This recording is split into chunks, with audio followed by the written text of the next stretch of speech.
નમસ્કાર, શો ટાઈમમાં આપનું સ્વાગત છે. ભાવનગરના ફુલસર વિસ્તારમાં યુવાન ઉપર હુમલો કરનાર શખ્સોની ધરપકડ કરી કાયદેસર કાર્યવાહી હાથ ધરી છે.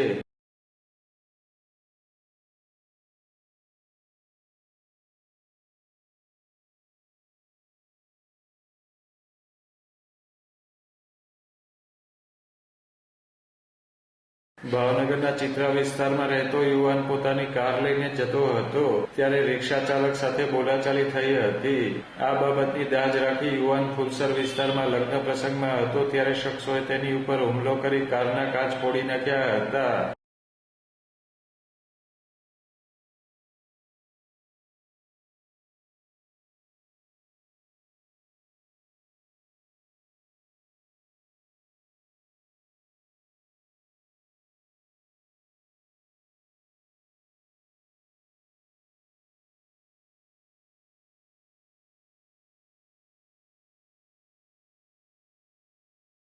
આ બનાવ અંગે યુવાને પોલીસ ફરિયાદ નોંધાવતા બોરતળાવ પોલીસે ગુનો નોંધી હુમલો અને તોડફોડ કરનાર આરોપીઓની ધરપકડ કરી કાયદેસર કાર્યવાહી હાથ ધરી છે.